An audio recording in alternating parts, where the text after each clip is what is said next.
Right fishbowl.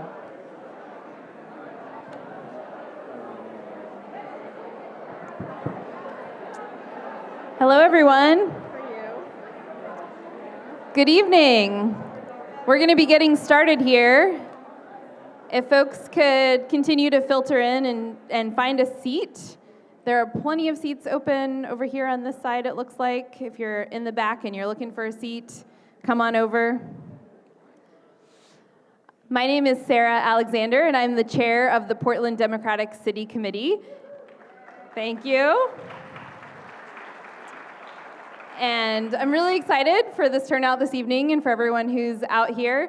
The Portland Democratic City Committee is an all-volunteer committee, and we work hard to put on these events here in Portland and make sure that everybody can participate in the democratic process through both education, getting out the vote, and making sure that people know how to do all of those things, right? So there's a lot of education involved with democracy, and that's a big part of what we do. So there are a lot of volunteers here tonight who helped put this event on. If you're a volunteer with the Portland Democratic City Committee, could you please raise your hand so we can recognize you and give you a round of applause?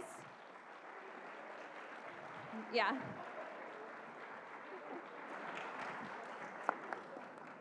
Great. So I have a couple of things, small things, just about the City Committee before we get into our forum this evening.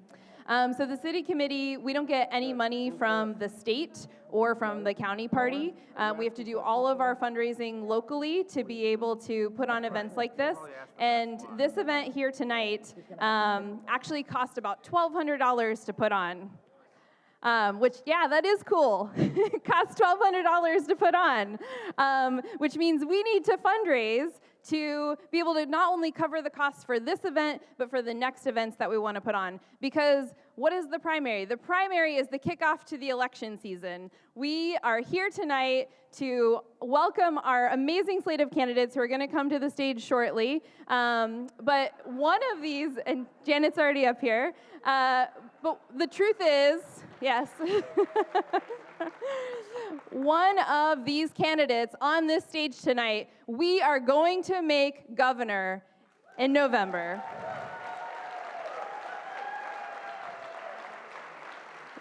It is time for a Democrat in the Blaine House, and we need to make that happen. So Portland is the biggest city in the state. We have a job to turn out every voter in Portland, every Democratic and independent voter who can get out and vote for our candidates.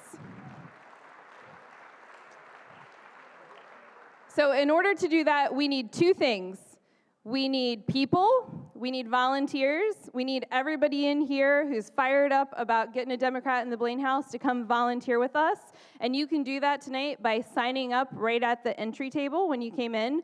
We're going to be doing block captain programs where we have people responsible for going door to door to your neighbors in your neighborhood and finding out if they have all the information they need to vote and encouraging them to get out. So if you're interested in getting involved in your neighborhood at the local level, please sign up to be a volunteer. We're going to have our first training on June 23rd, and we're going to be canvassing and knocking on doors this summer. And then we also need money to make that happen. Like I said, to put on events like this and many more leading up through November to make sure that we get out the vote. So please also consider making a generous donation to the Portland Democrats. Every donation that's made tonight will be matched dollar for dollar by Pat Washburn, who is a hero to us for doing that, up to $1,000. So thank you, Pat, for your generous donation. So please consider doing that tonight. We'll be available in the lobby after the forum. All right, so I'm going to have all of the candidates come on up here. Sorry, I've been keeping you guys waiting. Come on up. We have, thank you. We have picked their order out of a hat, which is the order that they're sitting in. And I would like to introduce our moderators for this evening. We have Greg Kesich. Greg is the editorial page editor at the Portland Press Herald and Maine Sunday Telegram. He's been a...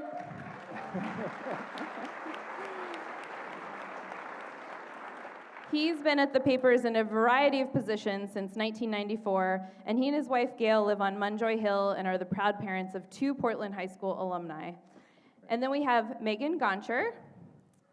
Meghan is a new graduate of the University of Southern Maine.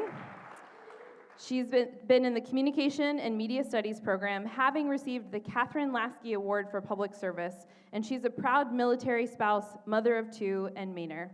So thank you to both of our moderators for coming tonight. I'm going to hand it over to both of you to walk through the rules that we've laid out for this evening and get us started. Thank you. Great. Thanks, Sarah, and thanks to the Democratic... is that working? I know the echo is scaring me. I'm a print guy. Should have gotten a TV guy. Thanks to the Democratic City Committee for this incredible event. I'm really blown away by this turnout, and thank you to all 7 candidates for coming out, which what I hear is your last joint appearance. So thank you. Let me go quickly, you may applaud, quickly through the rules. We'll start with opening statements by each candidate of up to 2 minutes. Timekeeper in the front row will signal when you have 30 seconds left, then 5 seconds left, and then no time. If necessary, a moderator will break in to tell you that time's up.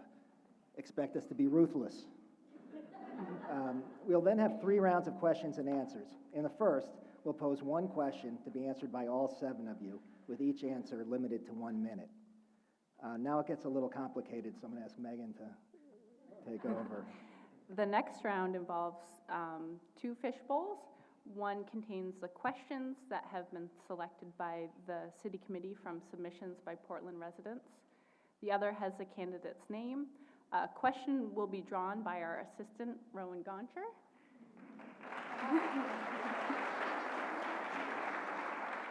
And we will read it and then draw names of 2 or 3 candidates who will be called on to answer it.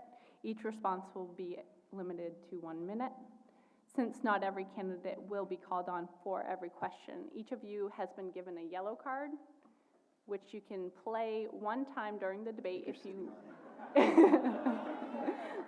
find your yellow card. There you go. You can play it 1 time during the debate if you want to chip in with a statement or a follow-up question for another candidate. Those will be limited to 30 seconds. Candidates may be asked clarifying questions or follow-ups by the moderators. It will not be counted against their time, but we ask that you keep your responses to 30 seconds.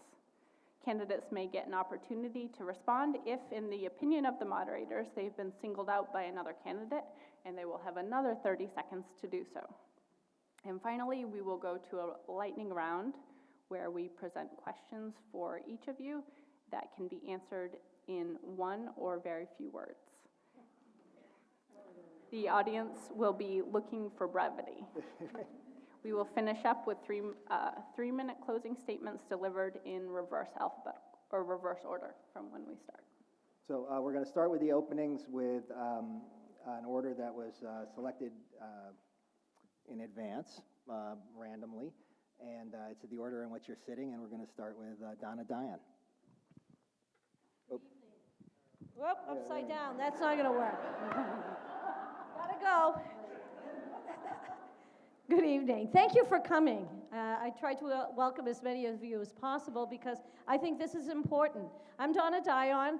I've been working on being governor for 45 years. I realized that recently. I'm in training. 45 years of financial, legislative, management type responsibility, from being mayor of the city of Biddeford, at the same time simultaneously being chair of the school committee. I brought those 2 volatile groups together for 6 years, 3 terms, to get them to do 1 budget. You want to talk about stretching a dollar both ways. Everybody's sitting at the same table at the same time. I have a platform, 1 word, respect. I thought that's what the state needed. We needed to bring respect back. We needed to take away the name calling, the political tags. We needed to take away the personalities and talk about issues. Because Maine is not interested about arguments. We're interested about movement forward. We need to look at those issues that you have voted on and get them implemented. We need to be moving and finding a single payer. We need to be working and improving our educational system and doing the 55%. We need to be doing training for the new workforce. It says 3% unemployment. It's not 3%, that's an average. Some locations are 15 to 20. Some locations are 3% or less than 3%, but they have positions that are not filled. How do we fill them? How do we keep our youth here? I'm a money person. I want to look at what the state has. What have they done with the money? How can we improve it? Can we make it better? So through this whole process, I want you to picture me every time I answer a question. I'm going to have big ears on because I'm listening. I get big eyes because I'm going to watch. I have a big heart because I was born and raised and I really care about this state. But I want to tell you, they may look small, but they're the biggest feat ever because you're not going to knock me over. So I thank you.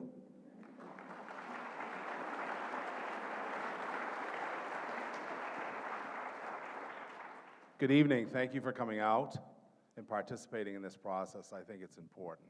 My name is Mark Dion. I'm the state senator for Portland. Prior to that, I was deputy chief of the Portland Police Department, spent 21 years there. Then I went on to be the sheriff for 12, and then up to the legislature for 6 years in the House of Representatives and now 2 in the Senate. But really, my journey began here on this campus in 1972. I'm a proud USM alumni, and I promised Glenn Cummings I would mention that. There's your stroke, Mr. President, right? But it was important to come here. I come from Lewiston. I grew up in Lewiston. Coming to Portland was the big city. When I graduated from high school, my dad was only an 8th grade graduate. There were 5 of us in a 2-bedroom apartment. I had a room that was a hallway. That was my bed. When I got to the dorms in Gorham, I was thrilled. I kept trying the door to the dorm room, saying, my God, I can have a door after 17 years of living in the hallway. So USM represents lots of things to me, but it was my platform, and then I went on to the police department. I'm running for governor for the people who aren't here tonight, the people that I see every day on Preble Street, and I know we're not doing enough. I'm running for the person who's been disenfranchised and disconnected and who's lost power and doesn't believe things are going to get better, right? People who don't have the wherewithal economically, emotionally, or spiritually to even participate. But I've seen them over the 40 years of my career, and they've touched me, and I've always felt a duty to them. Thank you.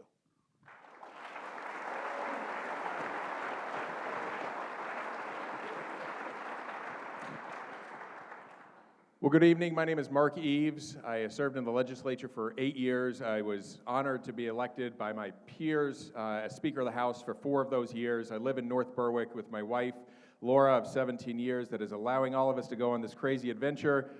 We have 3 kids. They're 13, 11, and 8, and a big part of why we decided to run for governor. I ran for state office in 2008 for the first time in a district that hadn't been held by a Democrat in nearly 40 years. We were able to surprise myself and a lot of other people by winning that one. But well before I ever thought about running for public office, I went into the profession of helping people as a family therapist. And much of my practice was home-based. And I drive out to overlook parts of our state, often to towns like Newfield, Limerick, Leamington. And I drive down long driveways and I knock on doors, and I never know what was on the other side. Every day was different. Every family's different. Every issue is different. I grew up in a family. I'm the youngest of 7. My dad served in the military as a chaplain for 35 years. My mom was a public school teacher. They taught us a lot of values, one of which was do not give up on people. Try to do the right thing every day. So I walked through those doors and I sat around kitchen tables and in living rooms with people that were living in deep poverty, in a front row seat to the struggles of people, and they're happening today. They happened during the Great Recession when I was visiting homes, and they're happening today. When I knocked on doors in my district and connected with people and surprised people to win that first race, I showed up to the State House to fight for Medicaid expansion, to fight for increasing the minimum wage, all in a very toxic political environment. Now, people have told me, after 8 years of Paula Page, if we've ever needed a family therapist, today is the day. We're going to cover a lot of issues. I don't want to read off a resume or a laundry list, but we have a lot of opportunity for our state. I hope I can earn your support to lead this state this time, next year, in a new direction. Thank you. Thanks, Mike.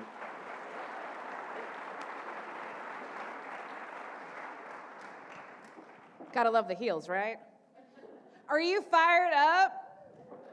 Okay, come on, let's try this again. Are you fired up to never have to say Governor LePage again? My name is Diane Russell. I fight like a girl. And we have traveled all across this great state, and it is appropriate to end up on this stage where I graduated, not this stage, but I graduated from the University of Southern Maine from what used to be known as the Media Studies program. In media criticism, you may not grow, Greg. And Catherine Lasky was one of my dear professors. So carry her name well. I am running for governor to unrig the system, which includes the patriarchy. It is time to throw out everything that has not been working for the past generation and to build something new. And thankfully, what Paul LePage did do is to tear down this state so we get the opportunity to build it back up in a new vision. But we need someone that understands how to fix systems, right, in order to do that. It's why I took on the superdelegate system and led the fight across the country, not just here in this state, to change the way Democrats across the country nominate the President of the United States. And when I spoke on the stage at the DNC on behalf of Bernie Sanders, I hope I made my hometown team proud because I served you 8 years in the Maine House. It is also why I have been leading the fight since 2007 and more recently with the two fabulous people in the back to bring you ranked choice voting. And when it was stolen, to set aside my gubernatorial campaign to make sure you have ranked choice voting for this year and this June so you don't have to vote for one of us, you get to vote for all of us. I hope I can earn your first place vote.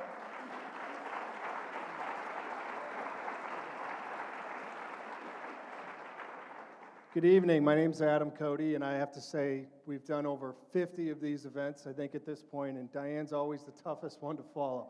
I'll say this. My wife and I, Pauline is here tonight. My mom's here tonight, too. My family and I talked about doing this for about a year. Pauline and I talked about it without telling anybody else for a while. And now it is a little bittersweet that this is the last debate we're all going to have. And contrary to popular belief, as I mentioned, we've had over 50 events, and people have genuinely left realizing that we do like each other. There's some really good folks running. But I was running, and when Pauline and I talked about it, it's really the idea that, in my mind, our next governor needs to do two things very well. The first is we have to restore a sense of civility, service, humility, and dignity back to state government, particularly at this time. With what we're going through here in Maine, but also nationally and globally, it's so toxic, it's so divisive with the latest tweet and the latest, everything that's going on. We need a new generation of leaders that are going to step up and say, that's not our country, that's not our state, that's not what we stand for. The second is that Maine has some unique problems right now. We're last in the country and we're last in New England, one of the last in the country on jobs, income, and economic growth. We have the oldest population in the country. We're one of two states where it isn't growing. Our next governor needs to be a transformational governor, one that realizes that we need a long-term plan to turn our state into more of a culture of innovators, of entrepreneurs, where young people will get out of school. We won't have that aspirational gap where there's the feeling that they've got to go someplace else to be successful. I'm confident we can do that. I'm confident we can demonstrate in the Democratic Party that we know how to govern, and I'd be honored to have your support, and if I do, I'm confident we'll win in November. So I'm looking forward to tonight. Thank you.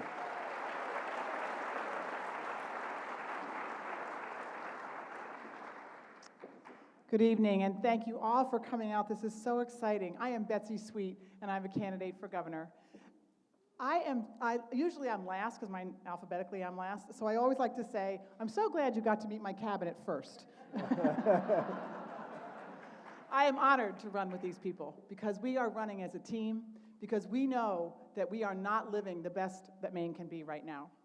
I have worked as an advocate in the legislature, in the halls of the legislature, for the last 35 years. I have worked for nonprofit, social service, and environmental organizations to make sure that the voices that have not been at the table in Maine came to the table. Because if we're not at the table, we're usually on the menu. And so that's what's been happening, and we have made some great strides. I was so proud to help write and pass the first Family Medical Leave Act in the country that became the model for the rest of the country, and for the national law. I helped get the largest one-time investment in domestic violence and sexual assault prevention in this state. I have worked to write the first clean elections law in the country to get money out of politics back in 1996. I have stood shoulder to shoulder with so many of you sitting in this audience. Barb Wood and I have worked on LGBTQ issues for 30 years. We have been working so hard to make sure that Maine is its best self. But it's getting harder and harder to do that. Why? Because of the influence of money in politics.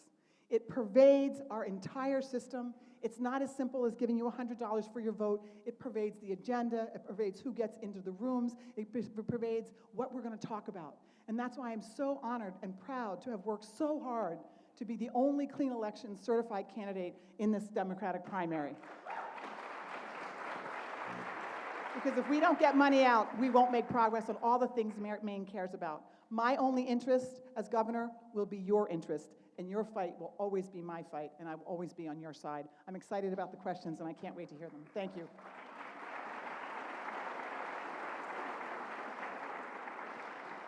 Hello, I'm Janet Mills. I'm your Attorney General. Been in office now for almost 6 years. It's been a bittersweet experience, as you can imagine. I just want to tell you, I grew up in Farmington, Maine, about 80 miles northwest of here. And I got to know my neighborhood delivering newspapers to the folks in my community as a kid, and waiting on tables and delivering corned beef hash and mac and cheese to everybody as a teenager at the local diner. A couple of things I learned growing up in Western Maine. One is that we care about each other. We have compassion for one another in our communities. I want to bring back that sense of compassion to state government and all over the state of Maine. Secondly, I learned we don't tolerate bullies, not at all. And thirdly, we expect everybody not just to talk the talk, but to walk the walk. Those are three things I learned growing up in Maine. So when I got to be district attorney some years later, I took on some really tough cases of domestic violence. And I helped reform the bail laws and the sentencing laws to make sure that people were treated fairly. When I got to be your attorney general, well, I got to take on the biggest bully the state of Maine has ever known in the person of Paul R. LePage.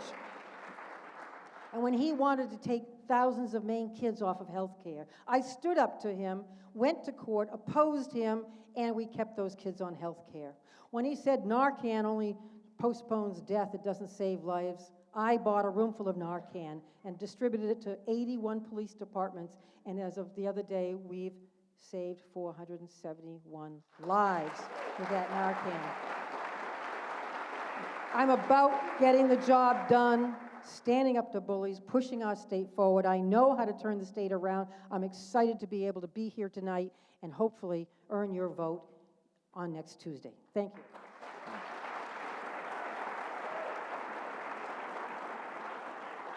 So the next question is for all of you, and we'll have you answer in the same order. And first of all, welcome to Portland.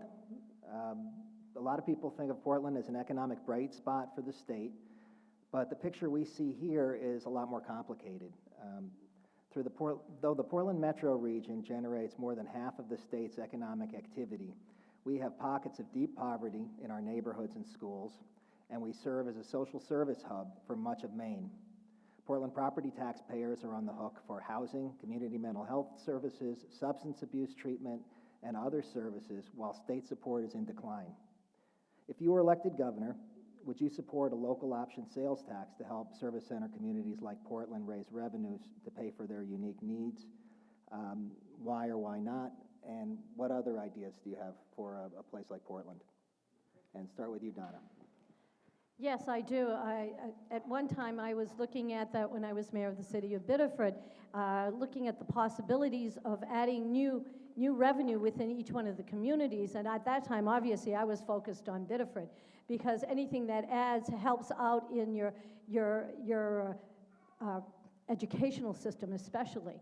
I know that poverty, one of the things I have to acknowledge, I mean, Portland did put that referendum and the minimum wage changed.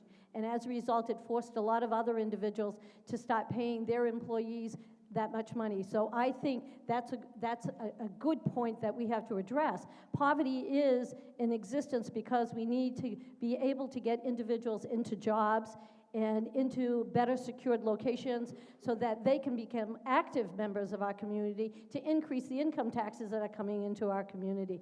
But revenue sharing is also important, and we need to bring that back up to the level it was before to assist those communities. Thank you. Yeah. Start the time. Local option sales tax makes sense. Unfortunately, it always pits rural Maine against urban Maine, so we should use counties as platforms, and we might do that. But I think the real issue on taxes is we need to revamp our income tax structure and make it more progressive with more brackets and steeper at the far end. And third, if we want to have transformational administration, we have to take the challenge and decouple property taxes as the chief funding sources for schools. Education cannot be predicated on the economic benefit that any one geography presents. Education is a state responsibility, and we should meet it accordingly. So that's where I think we need to do our work, and it's going to be hard work. And I hope you'll support us as we move forward. Thank you. So to answer the question, yes, I would support a local option sales tax. To the broader question of how to support service center communities, in the 8 years that I served in the legislature, 4 of which were on the Health and Human Services Committee, 6 of those years Governor LePage was in the governor's office, and we had to forge pretty strong bonds with our Republican colleagues to fight back revenue sharing cuts and fight back property tax relief programs that were cut. So what I would do is roll back the LePage tax cuts, because they didn't work. I would make sure that when we talk about tax reform, that the tax benefit goes to those that are going to spend it most quickly, in the middle and the low income. The governor passed a tax cut and didn't pay for it. Nobody ever talks about that. $400 million he didn't pay for it in his budget. The benefit went to the top. He said, believe me, trickle-down economics works. It doesn't. And when the bill came due, we had to gut revenue sharing. We had to talk about general assistance, zeroing that out. We had to fight that fight. So I would support a local option sales tax, but I would support service centers in a much broader, comprehensive approach as well. Thank you. Yeah, that's an easy question. For those of us that have been representing Portland for years, we've been fighting for it all along. But you know, Mark's absolutely right about the $440 million tax breaks that went to the rich. That really impacted not just Portland, but other communities.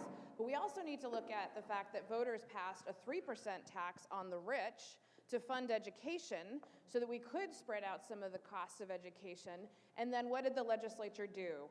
Oh wait, they repealed it, right?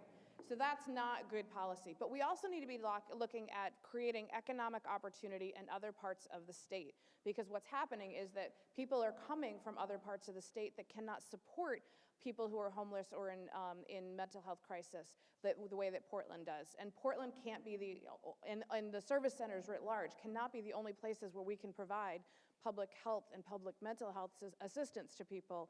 We have to make sure that we are building an economy across the state, and also that we are addressing the public health infrastructure around mental health so that Portland and other service centers aren't the only ones sharing the burden.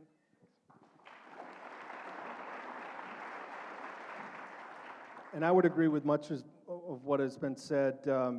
With respect to the local option tax, I agree with Mark Dion the most on that what we have to be careful about when we do that is the effect on rural Maine.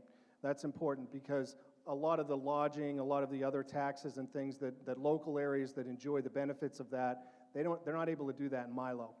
So we have to take that into account. We have to think about that when we do these things.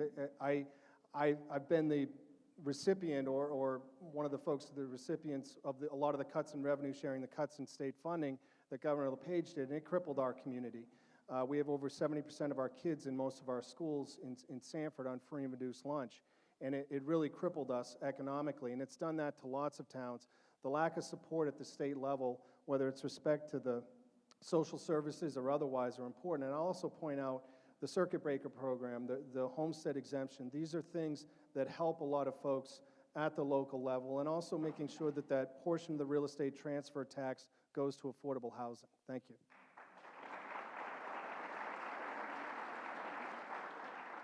Yes, I support a local option tax and have for a long time. I think we need to look at, and I agree with much of what has been said, but I think we have to also look at some of the root causes of poverty. One of the things we have to do is increase the minimum wage to $15 an hour so that people who are earning, we have got to do that. I think we also have to really fight in Augusta to make sure that the social services that the service centers provide are actually not cut back. We keep saying every year, this governor has cut and cut and cut, whether it's general assistance, whether it's aid to families, whether it's all the services, mental health services. Our community mental health system has been decimated. So people have to come. We're closing places all over. We're closing hospitals in rural Maine. So they're coming to Portland. They're coming to Lewiston. They're coming to Bangor to get services. And that's part of the problem. So it's, yes, we have to help local service centers, but we also have to provide those services in a way so that people aren't forced to come to the cities to find the only place that services are available. That's a responsibility of the state.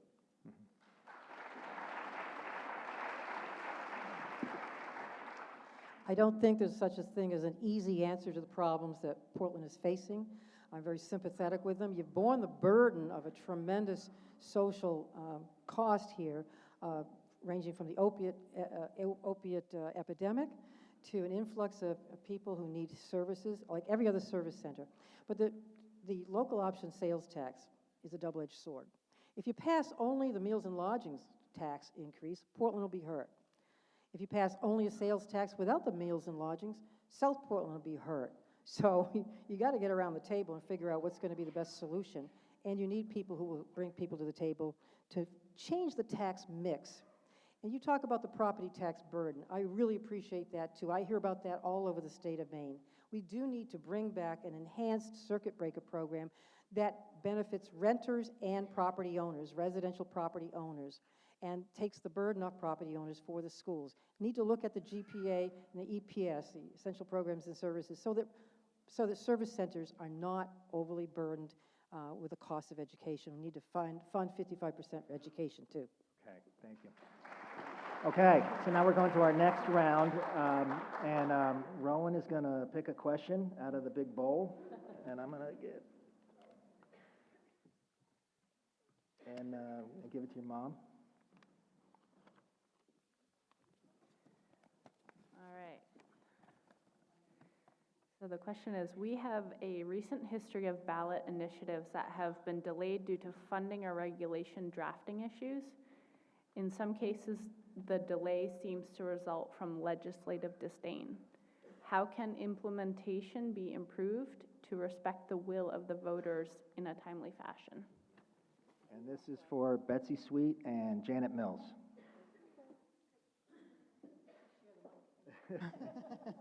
Voters matter. When voters vote for something, we have to implement it. That is a basic tenet of democracy. Even if we didn't like it, it's easy to say the ones that we passed last fall, because I agree with most of those, but even when we don't agree with them, when the voters vote, we have to do it. But I want us to think about why we get to referendums in the first place. The reason we get to referendums in the first place is a failure of our system to work. The reason we went out on minimum wage and on education and on all the things we went out, expanding Medicaid, is because we could not get past the legislature because the people of Maine, we knew, supported it, but the legislators did not. Why? Because of the influence of money in politics. That's what stopped the legislators from doing what the people of Maine wanted. So we went out and we did it, and we proved, right, yes, this is what people want. It came back and it got cut again. Why? The same reason. So we have got to be more careful about getting the laws passed and actually having the people in the legislature represent the will of the people of Maine. And when we speak, we need to be listened to.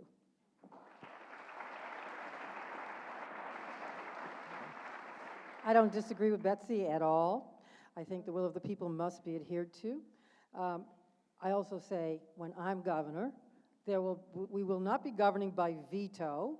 This guy in the Blaine House is up to about 600 vetoes now. It's a world record, for crying out loud. It's not a way to govern in the old-fashioned democratic small d, large D fashion. He's refused to even talk to legislative committees. He's refused to bring people to the table, refused to be part of the legislative process. That's going to stop. We won't need to have everybody going to the polls and starting initiatives and people's vetoes and referenda when I'm governor, because we're going to be part of the process, an intimate and productive part of the process. So yes, I believe in adhering to the will of the people, but I also believe that we can do a better job enacting legislation and good public policy in the legislature where it really belongs in first instance, with public transparency, work sessions and public hearings, the old-fashioned way. Thank you. Right, thanks. You can give me one?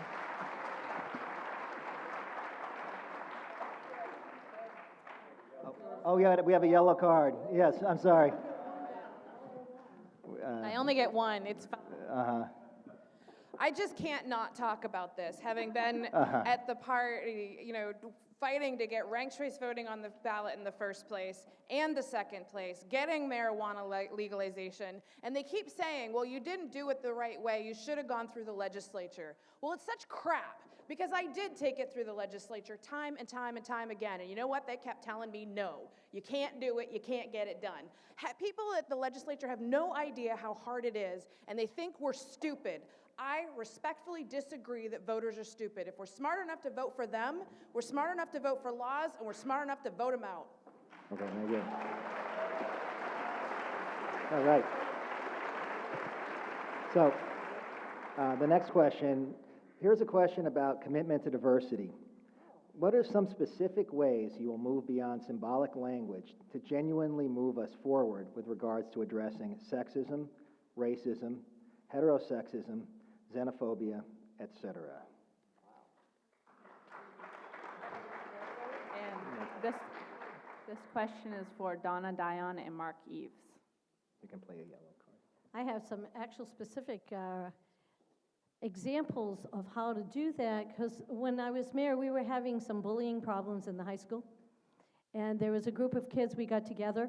We needed to develop a safe zone where people could actually start coming forward, and how we would plan on educational processes. How do we educate the rest of the kids? How do we make them understand that there is no differences? Because our cultures are a little different, but Biddeford is, with all of its French heritage and a large population of Irish individuals and Jewish individuals and Greek individuals, I know we grew up having to separate our differences and get along. We were starting to see that process in 97 into the early 200,000s, that we needed to have safe space. And these kids put together the programs. These kids organized it, and we started pulling other children into this program so that they started respecting them and getting along in a better thanks, Donna. situation. Thank you. Yeah.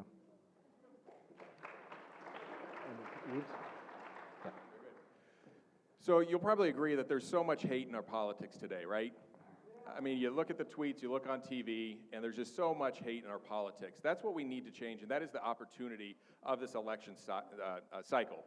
So when people talk about civility back in politics, and we harken back to the day that really wasn't that long ago, 8 years ago, really, for the George Mitchells and the Bill Cohens, folks that'll sit down with one another, that's what I did for 8 years. That's how you restore civility. That's how you send a message as a governor, a leader of our state, to send positive messages. Whether it's to young girls to tell them that they can grow up and be have just as much opportunity as anybody else. Whether it's making sure that we're being welcoming to anybody in our state that wants to come here, work hard, and plant roots. The leader of our state, it's a really important role. And I think right now what we're looking at is a governor that is tearing us down. We need to build each other up. I don't know if you guys did a mean tweet video the other day. Check it out on the website. it really was poking fun a little bit at the nasty politics in our politics today. So I think the governor has a remarkable chance to reset the agenda there. And I'll stop. Thank you. Okay. We have a yellow card. I have a minute, so I'll be quick. It's 30 seconds. 30 30 seconds, yeah. 25 now, yeah. Yellow card. Okay. So part of it is creating more of a culture, and part of it is through welcoming the native tribes back into the state legislature. Our new Mainers coming in, having great ESL programs, having the transportation, having the welcoming community for our new Mainers to come in, supporting equal pay for equal work, a woman's right to make her own reproductive health care decisions, being a champion of that as a governor, and being a leader. And then there are little things to leadership, like stop saying people are from away, stop excluding people. Those are things we need to do. Thank you. All right. Okay.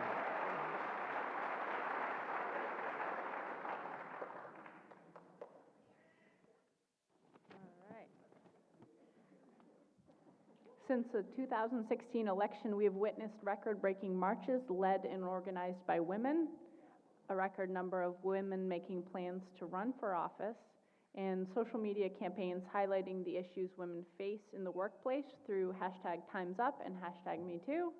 As governor, what would you do to decrease sexual harassment in the workplace? And this is for Diane Russell, Mark Dion, and Adam Cody. Oh, thank you for asking this question. Have you noticed that there's more of us running for governor as women?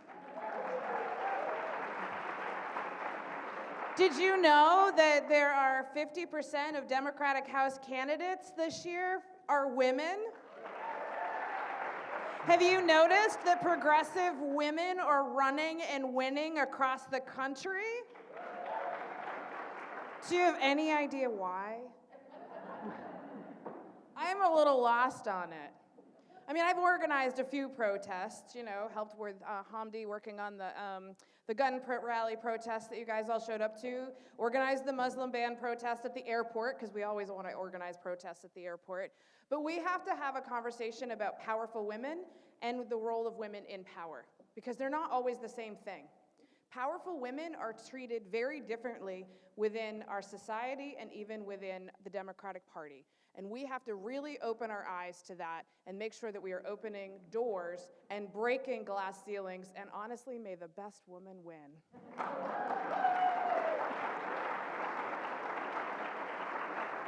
And I think you're next, Mark. That's you, Mark. Diane. Yeah. So confusing. All right, I'm wasting time. I grew up in a household with 3 sisters, my mother, my grandmother, someone we called back then a maiden aunt. Barb, you're exposing yourself when you laugh like that. I thought they actually ran the world, okay? And I've had a long history in civil rights. I think as a governor, I would try to make sure that my cabinet doesn't look anything like me. But here's the thing. Here's the thing I want to leave you with, and I want to be serious for a minute, because sometimes we can't be, and this is to the men in the room. Recently, I had a photograph taken with the Attorney General, and I put my arm around her, unconscious. And later on, I got feedback that that was offensive to her. They were right, because I wouldn't have done that to a man. All right, I should have respected her position without my unconsciously putting my arm around her. So that's the challenge for the men in this room, is to rethink what we assume to be right. Thank you. Yeah.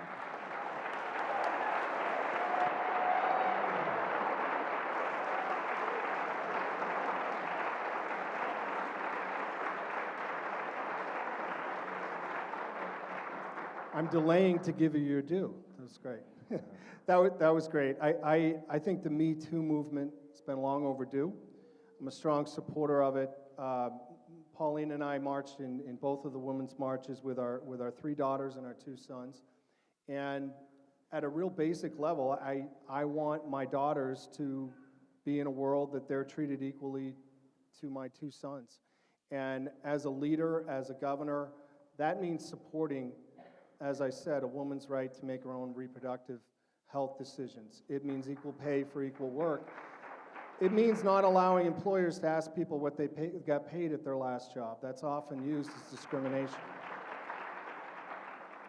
But it's also just recognizing the importance of this, respecting it in society, and being a leader that way, and surrounding yourself with bright, competent people, regardless of gender, regardless of race, regardless of where they come from or who they love.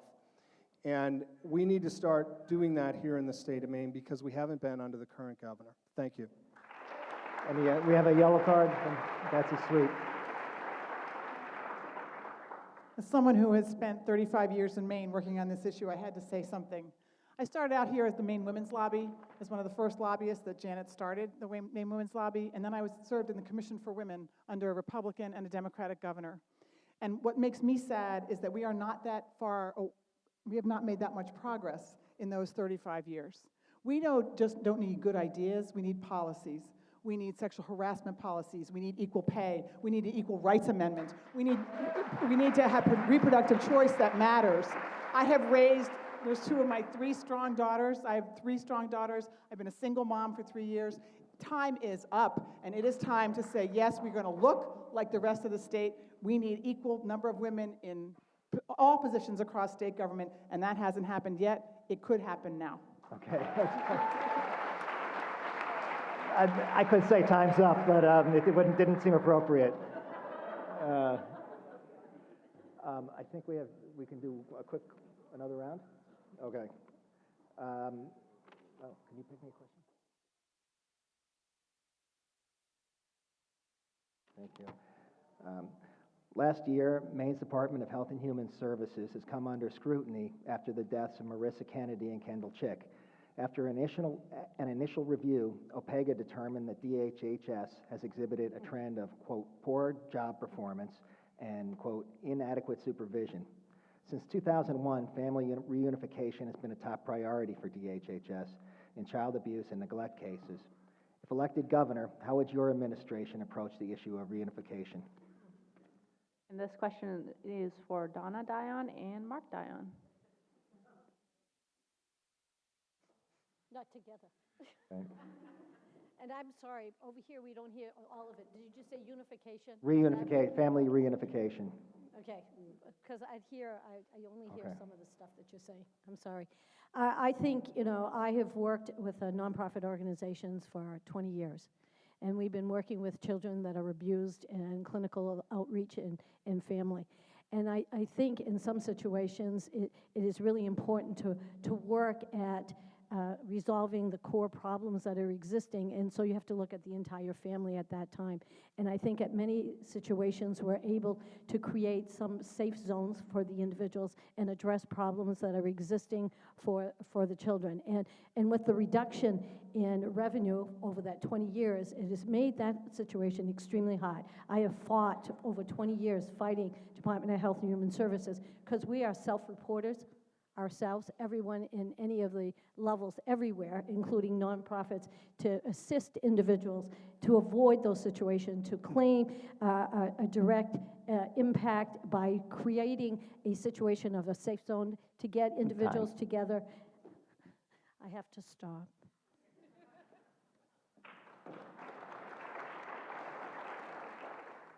This is a tough issue.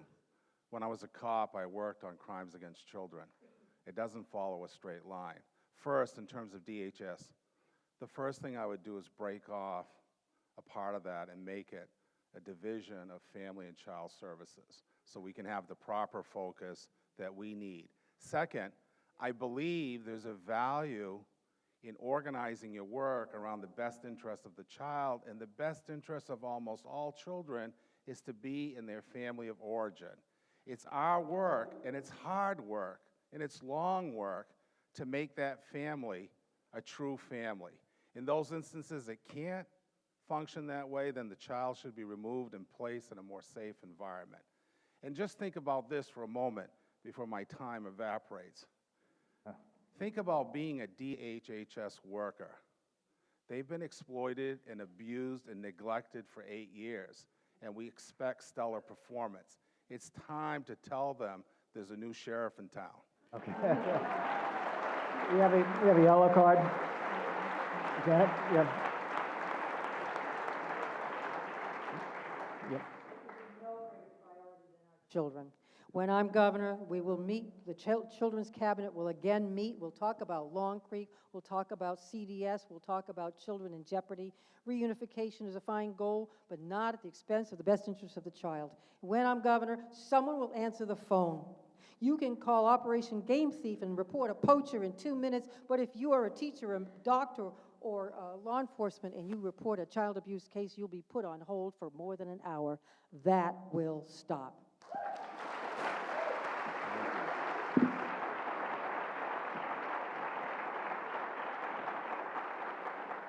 I just have one quick follow-up question for you three. I'll toss it to you too, since you put your yellow card in. Do you support criminal penalties for mandatory reporters who are shown not to have reported? Mandatory The question reporters is, who- should there be criminal penalties for mandatory reporters who don't Right, report? they're The aware, they proposed- should be reporting, there Right. should be some consequences as a result of doing that. Because I know we press against the employees that I worked with for 20 years, that any situation that occurred, that we were obligated in order to follow through, in order to protect those individuals. And so when people don't do that, yes, there should be some consequences for that. What level, how we discuss it, yes, but because that is important. Children are vulnerable and people take advantage of them, and I've seen it for so many years that yes, there should be some recourse. Thank you. I'm sorry, I didn't even look at you. Yeah. I think the categories are satisfactory now in terms of who reports. If we want to consider adding other professionals as reporting individuals, then I want to make sure that if they're exposed to criminal sanction, that they're also granted immunity from being civilly sued. Let's get real for a minute. It is really scary to call it out. It is really frightening to pick up the phone and ask yourself, am I wrong? That's what regular folks wonder about. Am I wrong, and what does this mean? If we want to sanction and punish, I'll yield to the lady. Yeah.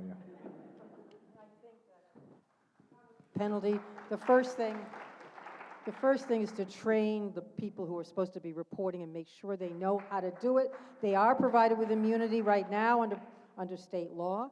They need to know that it's safe to do this, but also provide them some protections, provide an appropriate, comprehensive response on the part of caseworkers and the local community. Get the job done.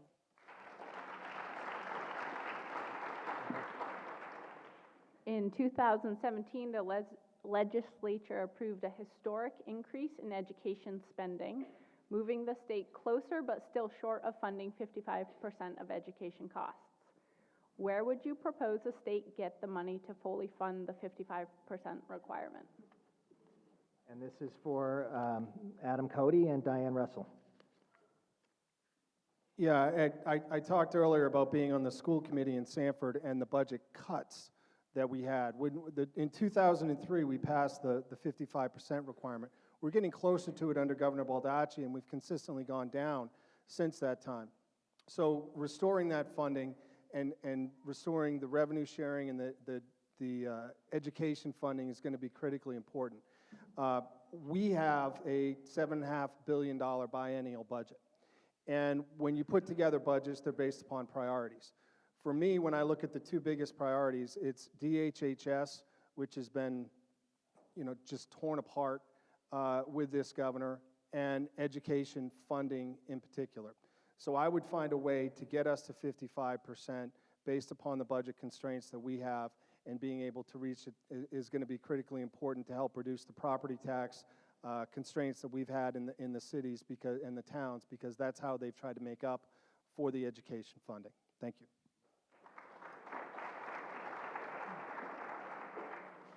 I don't know, maybe we should just do what voters told us to and tax the rich? But I'm going to explain. I want to unpack that question because what you said is that there was a historic increase in education funding. And I want you to understand that we all got a snow job on that because what we did was to tell Augusta that we were going to tax the incomes over $200,000 at 3% to fund education for our kids. And what they did was to repeal that, and then that $160 or $140 million that they added in new revenue, that wasn't new revenue. That was money that they took from other programs. The Republicans did a great job of getting us to negotiate against ourselves and to take money from programs that we cared about to fund other programs that we cared about. That is not new money. That is not what the voters asked for. They did not ask us to steal money from ourselves to fund education. They asked us to tax the rich to fund education for our kids, and we owe them that. Are you ready? Okay. And I think this will be the last question in this round. What would you change about our current clean election system? This is for Betsy Sweet, Mark Eves, and Janet Mills. Hell yeah. Clean elections, there are some definitely tweaks that we need to make. You know, one is that you don't get your money till the very end, and so that's hard. You sort of live on air until then. But I think we have an historic moment in Maine to elect the first clean elections governor. And what that means is that, what it meant for me is I have over 5,000 contributors who have given $5 to say, I want money out and Maine people in. Yes, there are things we can do to tweak it. We can look at, you know, I can't loan myself a penny, not that I could anyway, to start my campaign. There are some things like that. But what we have to do is use, 80% of our local legislators are using it. What we have to do is look at how it affects PACs and independent expenditures, and we need to look at all those loopholes that people get around to actually get rid of money in politics. I mean, get rid of clean elections. So we have some of those things that we need to do. We can clean it up, but this is the way we get democracy back into our own hands. Let's show the rest of the country that we can do this.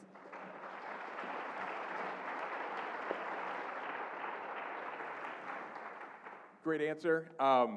I've supported the clean election system. I used it when I ran for my House races. It's really the only way that I would have ever thought about running for my House race. The reason why I didn't use the clean election system, because I had no faith that the money would be there. And you've seen recent headlines about the concern about the funding not being there. I made a decision over a year ago to run for governor. If I would have known that it would have been funded, I would have used it. When I negotiated budgets, it was always on the chopping block. They didn't fund it in the last budget that I negotiated. So you have to have money to campaign. That's one of the unfortunate things of running campaigns. But if we can make tweaks to make it easier, make sure that the money is going to be there, then I certainly would support that.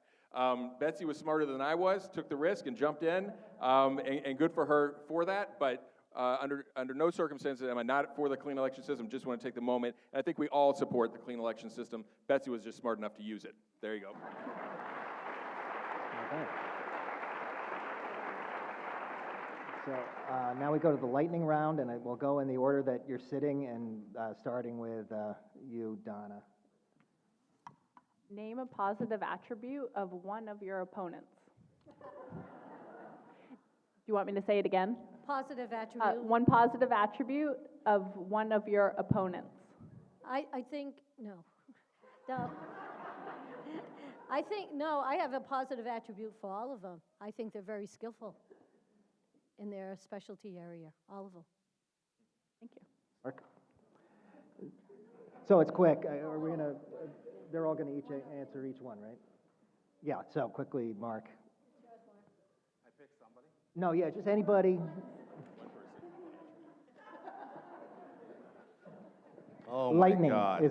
They call it the longer lightning you're with round. these people, the harder it 'Cause is. it's so fast. Yeah, that's right. It's like Thanksgiving dinner. Yeah. Okay, yeah, so we're looking like 10 seconds, yeah. And I'm actually trying to eat up to 10 seconds, so give me a break. You may have achieved that. I would pick Mark because he's always good-natured.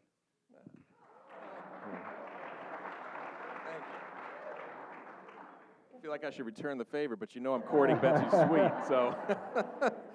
Yeah, yes. So I am going to say that Betsy's enthusiasm is infectious. I'll leave it at that. I would say that Adam's raised some amazing children, and he and his daughters and I are like besties. We bonded over the Hunger Games. Did. It's true. She gave them a little pin, and they wear it. I'll return the favor, Diane. I love your passion and your energy and your excitement. That's why I said earlier it's so hard to follow you when you talk.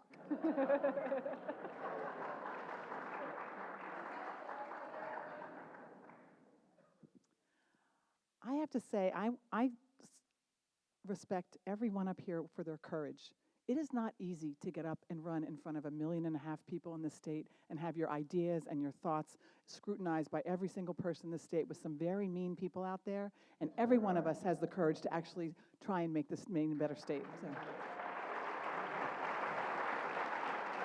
Well, I agree with Betsy. I applaud everybody at this, on this stage.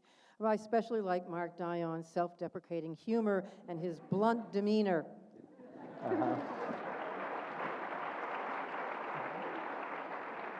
Okay.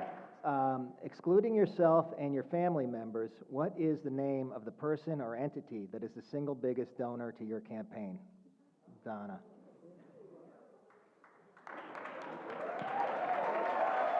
I have a friend that I haven't seen for years who donated $100. That's my the highest contribution. My highest, I'll stay on time. My highest is $1,600 from a friend of 35 years who owns a drywall company. Mine also is a friend that donates $1,600, maximum amount that you can donate to a campaign. They couldn't afford it. I tried to give it back, but they wanted me to spend it, so it was very meaningful. My average donation is $40, but a friend of mine here in Portland who is disabled and works from home, the one way she can contribute to the campaign is to donate, and so she maxed out over a period of time, a few $100s at a time. So when I decided to get into the race, I reached out to a bunch of friends that I hadn't talked to in about 20 years from college and told them I was running, and I had 5 of them max out right away. I couldn't believe it. It's really warming to hear that. That was great. 5,000 Maine people gave $5 to my campaign. And my biggest donors were friends and neighbors, and my big corporate donors were the Dugout Bar and Grill in Broadway in Farmington gave a couple $100. The owner's a friend of mine. And the Doggy Daycare in York gave me a couple $100. She's a friend of mine. And Amori LTD with one employee, they gave me $200. She's my hairdresser.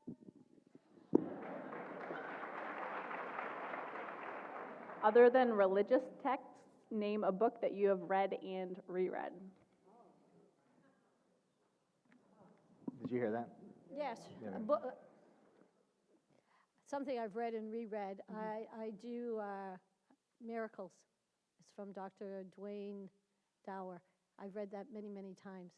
It's review how you feel and how you treat people. Wow, that's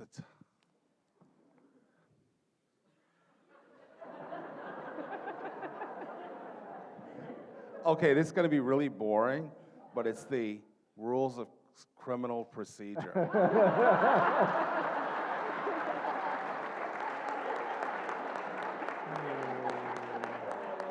After all these years, I still have to check. So mine is from an author on vinyl, Haven, Phil Crossman, A Way Happens. I don't know if you've ever read it, but it's a great story about island life. Good read. I recommend it. I don't reread books because there are so many more to be read that I don't tend to revisit them. But what I do, if I love a book, I will watch movies afterward. And so the 2 series that I go back to all the time are The Hunger Games and Harry Potter. Did Harry Potter at the DNC. I was going to say, we have 5 kids, so we've had to read the Harry Potter books over and over, depending on their age. But I've read about every book there is on JFK or RFK. I've always been that. But my favorite author is Jack London. I've always read Call of the Wild, White Fang, To Build the Fire. Love the books, love the short stories, everything about Jack London.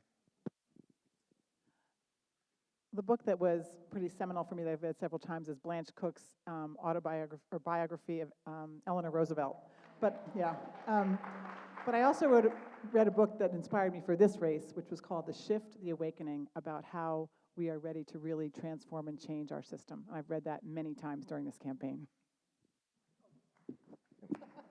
I read and reread poetry, Billy Collins, Mary Oliver, Jane Kenyon. I read short stories for fun, and I read Doris Kearns Goodwin, who contributed to my campaign, by the way. And I read the Maine Constitution just about every other day. It's part of the job. I got to lecture the guy across the way on it all the time. Okay. So, on your way home tonight, what music will be playing in the car?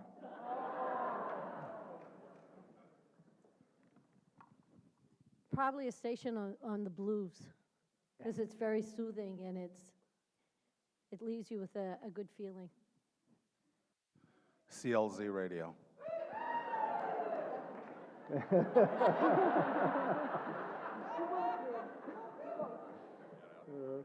Depends on what mood, but I like alternative rock, so I often listen to WCYY, and the morning particularly, but maybe on the way home today.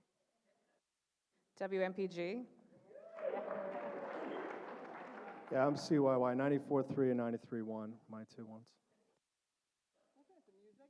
Bruno Mars, Don't Believe Me, Just Watch. Woo!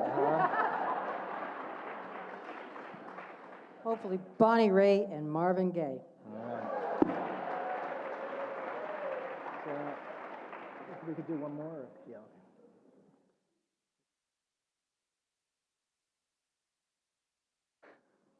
Would you support a ban on semi-automatic style weapons and high-capacity magazines? That's a yes or no. Yeah. I want to ban those, yes. Is that what the question was? That is yes. the question, yes. Yes. High capacity magazines. Look, it would be really easy to pander to all of you and say yes. Even if you took them off the market now, there are thousands in circulation. All right? It's a terrible short question because it's a very significant policy issue. Okay. Well, you have me in mid-sentence. That's the problem. The candidates will be outside afterwards for to answer questions. So, yes, and we did it on the federal level. Mass shootings went down. When we lifted the ban, they went up. It works. 6 members of my extended family were murdered in a mass shooting. I owe it to them to do so. Yes on high-capacity magazines and bump stocks. With respect to semi-automatic, depends on the type of caliber and the type of weapon. There are hundreds that you need to, the difference between the hunting and the assault rifles, you have to get into that.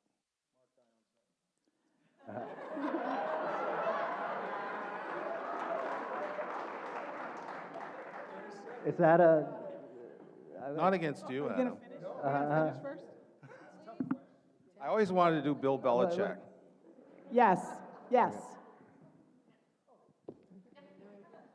Keep wanting to take your microphone. I agree with Adam Cody. The term semi-automatic is very, very broad and covers a tremendous number of firearms that probably are not capable of doing the kinds of things we're concerned about, but banning bump stocks and high-capacity magazines for sure. I think... Okay, so Mark. All right, so how long do I get? We're breaking new ground here. I don't think this was anticipated by the rules. Okay, you got your 30 Transformational seconds. leadership breaks ground. Listen, I spent 18 months negotiating a universal background check with Republicans, with the NRA at the table, with Sam at the table, and we got it done. It's a footnote to most of you, but we got it through and LePage stopped it. So it is possible. I've got a red flag bill now to remove weapons from people who pose a risk, and just look at what happened in Rockland recently, and you see why we need that. I don't want to foreclose the opportunity to talk to the people of the 2nd District and lawful, reasonable gun owners about how we solve this And that's why I have to start somewhere, and the somewhere is with background checks, and we move on forward. Thank you. Okay, so we're going to go into the closings. The committee has wanted to give you guys extra time on closings. There are 3 minutes, so that if there's anything that you didn't get asked or that you wanted to address, here's your opportunity. And we're going to go in reverse order of the opening statement, so we'll start with Janet Mills. Look, I was born and raised in the 2nd Congressional District. I'm the only candidate here who's running from the 2nd Congressional District. I've won 8 elections in the 2nd Congressional District. I'm proud of my record. I ran clean elections 4 times successfully for the State House of Representatives in tough areas, tough districts. I've been proud to serve as your Attorney General. It hasn't been easy, hasn't been a piece of cake. Somebody said, well, you know, after almost 6 years of dealing with this governor, here's your motto. Elect Janet Mills. She's emotionally stable. I'm not going to use it, though. Another might be, Janet Mills, she'll take the goober out of Gubernatorial. But I'm not going to use that either. Not going to use that. Look, I'm running.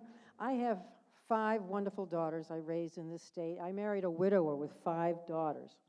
They were ages 4 to 16 when we met. And when we married, it was a tremendous change in my life, being a career woman, mid-30s, being district attorney for 3 counties. That was a challenge, and I met the challenge. And yesterday, my youngest daughter wrote a most beautiful piece. It brought me to tears about why you should vote for me for governor. And I hope you read it, because I can't express it. But I was very moved to bring up 5 stepdaughters who love you that much and want you to succeed and want you to be the leader of their state is tremendously important to me.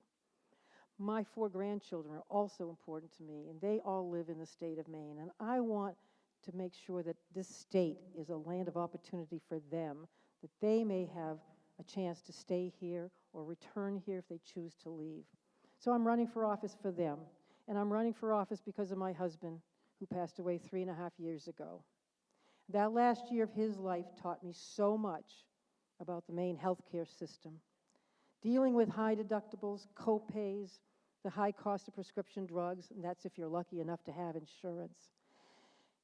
And I thought every day, well, you know, this is tough for me and the girls and the grandkids, but it's nothing different than what many, many Maine families go through every day, every week of their lives. And I think about them every day when I get up and go to work to try to preserve the constitutional and civil rights of Maine people. And I think about the veterans and the people in the facilities whose children and grandchildren have moved away to greener pastures somewhere else. And it's for them that I'm running for office too. And the low-paid health care workers who need our help too all across the state. I'm running for office because I have a vision of the state of Maine that is undivided, that is prosperous north to south and west to east. I'm running for governor because I know the best chapter in this state's history has yet to be written, and I want to write it with you. Thank you.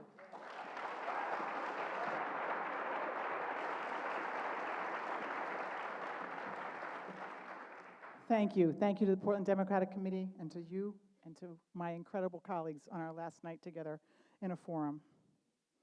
We have a historic moment on June 12th, next Tuesday. We can keep the politics of division, we can keep the things of going backwards, or we can do something different and move forward. As I said before, I have spent my entire life as an advocate trying to move Maine forward so it includes everybody, so that we get universal health care, so that we get education for every child that's not dependent on their zip code, so that we get living wages, so that we have secure retirements, so that we can bring ourselves together, care about our neighbors, welcome people, have us all be part of the same system. And we can have government that works for people again, instead of against people. That is the promise of this election. With ranked choice voting and clean elections, all eyes of the country are on Maine next Tuesday. They are watching to see what we do. Do we go to the politics of fear and do the same old that we've always done, negative campaigning and doing things against each other? And are we going to go just to fear and appeal to the worst in people? Or are we going to usher in an entire new way of doing business, of electing our officials, in which we come together, which we bring out the best in each other and the best in people of Maine? That is our opportunity. I want to be a governor that's not beholden to special interests. I want to leave the last 8 years behind us, and I want to move Maine forward in policy that matters for everybody, but also in how we do things, so that we can make sure that everybody matters. Everybody's story is important. Everybody's challenge gets addressed. We have the opportunity to do this. I think about Robert Kennedy and his anniversary lately. We have the chance to be the ripple, the pebble that goes into the ripple that changes American politics forever. We can say we can do ranked choice voting. We can elect someone without big money, in spite of Citizens United. We can show that government is a thing that helps people, that lifts us up, that brings us together, that takes on the big challenges that we have. We have many. Clean energy, healthcare. We have those things facing us. But we can only do them if we throw away the old playbook that says we're going to ask the question of who can we blame instead of how do we fix this. We can only do this if we have the courage of our convictions and say we're going to do it a different way because democracy matters to us, and we are going to stand up and say, I want to be represented. I want my government to represent me. That is our option. That is our opportunity on June 12th. I hope I can earn your vote, and I am so excited to move Maine forward with you. Thank you.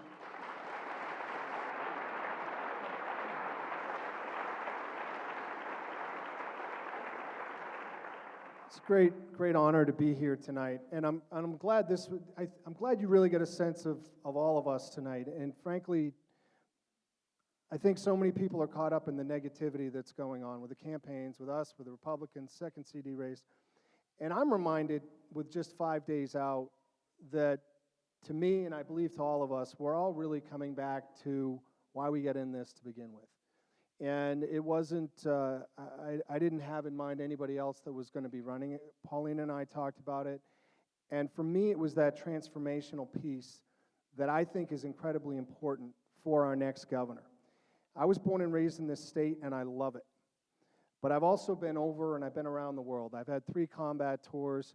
I've worked overseas as a USAID attorney in Albania and Moldova and Croatia. I was in Haiti about a week after the earthquake. I've been around some pretty bad parts of the world.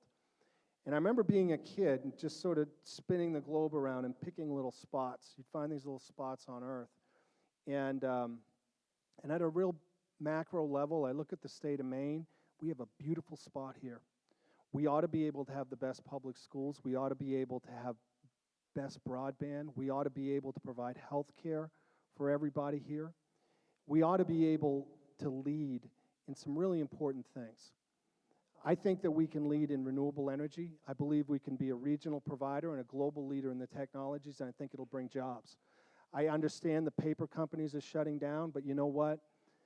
Technologies move on. There's cross-laminated timber, there's bioplastics, there's wood-based biofuels. It's finding that next generation of products. It's agriculture, it's aquaculture, it's recognizing our spot on this earth and what we can do to provide for ourselves in a sustainable way. And when we do that, I was at CIEE today, Cultural International Exchange, youngest workforce I've seen in the state. Youngest workforce I've seen in the state. The other 2 are renewable energy and farming. We want to start attracting young people here, create a culture of innovation and entrepreneur. Look around what they did at the Research Triangle in North Carolina. Look what they did in Denver. Look what they've done in Austin. They're creating that culture. And we can do that here if we recognize our place and if we have the right leadership. Pauline and I talked about this forever, and I kept saying to her, I always remember that quote from President Lincoln, where he said, if I had 7 hours to chop down a tree, I'd spend the first 6 sharpening my blade. And for me, that always led to preparation. It led to experience. It led to temperament. It led to humility on what you bring and where your spot is. And I feel perfectly suited at this point in my life to be the leader that this state needs and that this party needs. and that we can win this and demonstrate we know how to govern again. I'd ask for your vote on Tuesday. I'd be honored to have it. And thank you for coming here tonight. I appreciate it.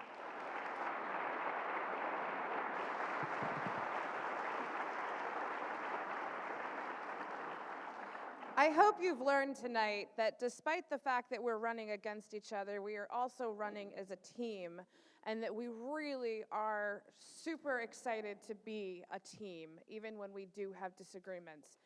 That is because we have ranked choice voting. And next Tuesday, there is a bigger, more important election than the election about who becomes governor, because we have an amazing group of people. Whoever wins, we're going to go to November and we're going to win and we're going to take back the Blaine House. But what we have, David Brooks from the New York Times wrote a column this week saying that ranked choice voting is the path forward to save America. We're not here for ourselves, are we? We're here because we want to make the world a better place for the next generation. The whole time I've been sitting here, I've been thinking about this little girl sitting here with the biggest eyes and the brightest smile and the pinkest dress, and I do love me some pink. We're doing this for you. The reason I chose the phrase fight like a girl, in addition to it being my personal mantra and motto, is that I want to make sure that regardless of whether I win or lose, that I leave something behind. And somewhere on some playground, I want some little boy to look at that little girl and say, "You fight like a girl." And for her to go, "You're damn straight I do, put 'em up." Because women and girls do not have full agency. I want to ask you a question. Think about a guy, any guy, picture him in your mind, and ask yourself if they had led the fight to take down the superdelegate system, and by extension, the DNC corruption, if they had delivered a speech at the National Convention that was lauded repeatedly as on par with Barack Obama's coming out speech in 2004, if they'd led the fight to take on ranked choice voting and to bring it to fruition with an amazing team, by the way, twice, if they had led the fight to legalize marijuana in a state that wasn't ready for it, because when I introduced it, it was 2011 and no one was talking about it. If a guy had done that, would there even be a primary? Seriously, this is a serious question because it has implications for her. It has serious implications for whether or not women are going to get into positions of power and how we deal with powerful women and how we view them. So when you're thinking about this election, you can vote for me, that's great. But I want you to think about all the ways that gender has played a role in this election. And I want you to really unpack that, because every woman that has run and is running danced backwards and in high heels to get here. And we're gonna dance backwards and in high heels to fix the democracy that we deserve and take down the patriarchy.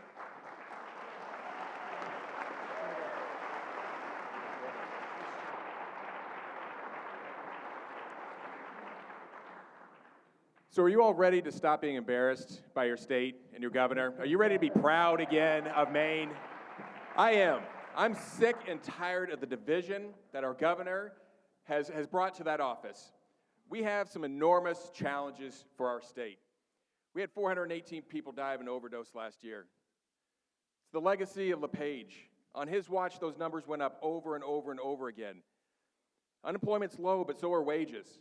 And we can't just put a sign up on the highway and call it good, open for business. It doesn't work that way. We have to recognize our challenges. Greatest challenge, one of the greatest challenges for our state is the fact that we are the oldest state in the nation. That 50% of our workforce is eligible to retire in 10 years. 10 years goes like that. We need a strategy. Part of my strategy is building a wall. I'm kidding.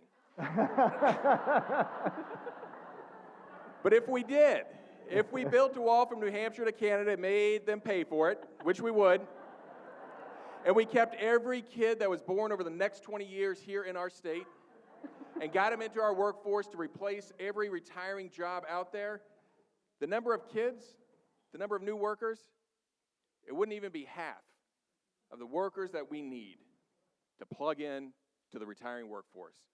We have enormous challenges for our state. We have to keep our kids here. In 10 years, when my kids are 23, 21, and 18, I want them to be able to find their future right here. And if they do, we have to make sure that we are a welcoming state. That whether you move from New Hampshire or some other foreign country, I'm picking on New Hampshire tonight, and you come here and you say you want to work hard and plant roots, then we're going to help you. We need you. We got to get rid of the divisiveness. For 8 years, I showed up at the State House building bridges. 4 years, I was Speaker of the House. I built a relationship with somebody I didn't really respect that much when I first met him, and that was Mike Thibodeau. I don't know if you guys know Mike. Often when I talk in living rooms, really long faces come, especially when I do it in Waldo County, where he's from. But we built a relationship on trust when we were both elected to leadership positions. He was the president of the Senate. He called me. He said, about a year ago, he said, Mark, your kids know how to ice fish? And embarrassingly, I had to say, no, they don't know how to ice fish. He said, we're going to change that. And he invited me and my kids and my wife up to his camp in Winterport on Half Moon Pond, and we fished for 2 days. We drilled holes, dropped fishing lines. I won't hold you in suspense. We didn't catch a fish. So, as it turns out, he doesn't know how to ice fish either. But we never talked about Paul LePage. We never talked about politics. We talked about our families, what we like to do in our free time. We need that type of leadership again that can bring us together and get things done for our state. I hope you will consider me. I'm ready to lead on day one. My name is Mark Eves. Please, whatever you do, vote on June 12th. Thank you.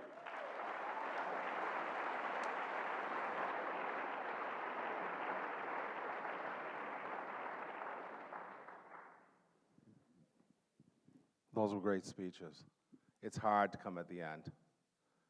Your vote on June 12th isn't really about us and shouldn't be. It's about you, and it's about words we didn't use tonight, Democrats and what we stand for. It's about this party. I ran for governor for the single mother whose paycheck doesn't even make it 5 days. She's not here tonight. I'm running for an elderly person who stays in their home isolated by illness but will die from being abandoned. That's who I'm running for. I'm running for people who don't understand progressive or corporate Democrat. They don't know those words. They just want life to be fine. They don't even want to be excellent. They just want to be able to say to their neighbors, it's fine, we're doing okay.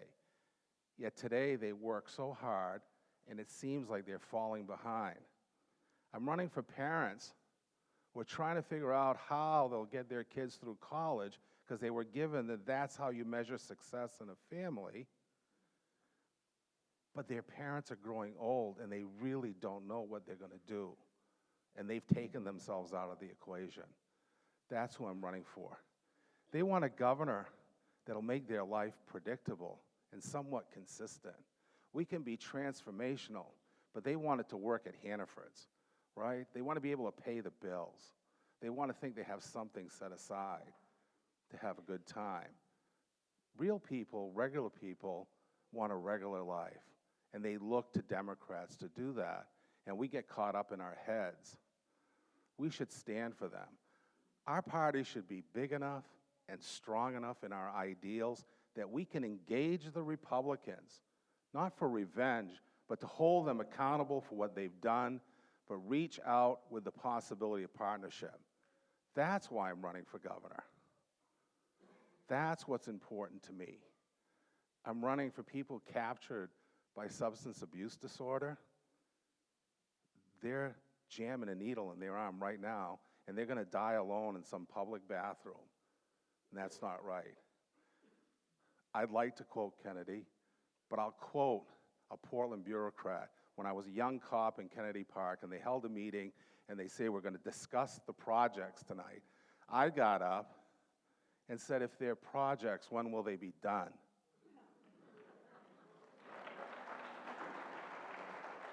When will they be done? And what have we said to the families that struggle there, that they're second-class citizens? The chief had me in his office the next day. It was a colorful conversation. My name is Mark Dion. I'll make you only one promise. I'll always tell you the truth, and every day I'll get up and give you 150% of who I am. Please vote on June 12th. Thank you.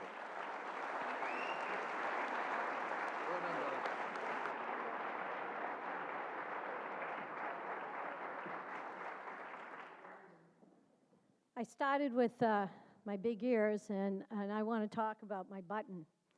My button says Maine. Upside down, it says we, because one person is going to be governor, but it takes the rest of the state. And so it's not an I here. Maine needs to turn upside down, and we need to get together and move the state forward. And the voices of the people need to be heard. In 1974, I started working for Time Warner. I was in a male-only type organization where I was very successful and would go in meetings and someone would say, coffee? And I'd say, I don't drink it. Okay? And I worked 12 years with that organization, traveling all over the country, meeting strangers and resolving their problems, working to negotiate how operations work better, how do they use the money better. I did that for 12 years. And then I worked for 20 years for nonprofits, as I indicated. I fought for elderly, I fought for disabled individuals, I fought the state. When Program Integrity Unit, which is a part that doesn't talk to any other part of the state, comes along and says, I've been charged with getting more money, and so give it to me, and I'm going to find every error I can make because that motivates me. I fought those individuals and said, these elderly people, these disabled individuals need that money that we have, and we don't need you taking it away. And so 70 other organizations, nonprofit, joined me, and we talked about it, and I led the charge, and that was recently. That was from last January until this past November. And we were successful in letting them know you can't hurt people anymore. You need to be talking to each other. You need a system that works so that we can continue helping people rather than fighting the rules and the regulation in Augusta. I decided to run because I was tired of fighting. I was tired of hearing them argue and not talk about the issues that have to happen. They weren't talking about education. They weren't talking about health care. They weren't talking about fixing anything. They were more concerned about making each other look bad. I'm running because I don't care who you are, where you stand. You are all equal. You need to be treated equally, and I'm the individual that has proven in my 45 years that I do exactly that. I never stop trying. I never stop fighting because the people are important. Do I need to be here? No. Do I want to be here? Yes. I want to be here because I have the well-rounded 45 years of putting people together, expanding services, economic development. Go look at Biddeford Crossing and Biddeford. That's my economic development. Look at UNE, the expansion. That's my expansion during my time. The secession plan, people leaving the coastline. Look at me. I helped that out. And last, air toxic ordinance, toughest air toxic ordinance at that time. That was me. I'm Donna Dion. I'm a viable candidate. Vote for me.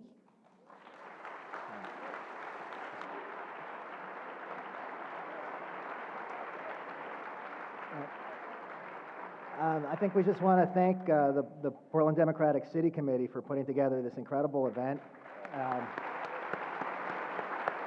And so many people for turning out. And I think I just want to go to something that Betsy Sweet said about the courage that everybody's displayed by running for office. I think maybe you don't hear this too often from the media, but I guess we really appreciate you putting yourself on the line and answering all these questions.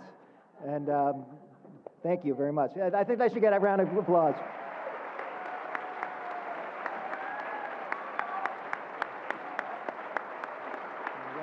I forgot to take Roman.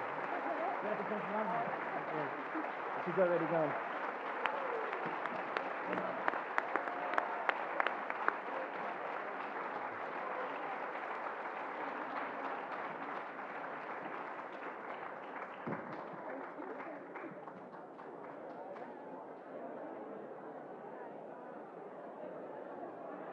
Thank you. A little boring, huh? 3 minutes could take so long.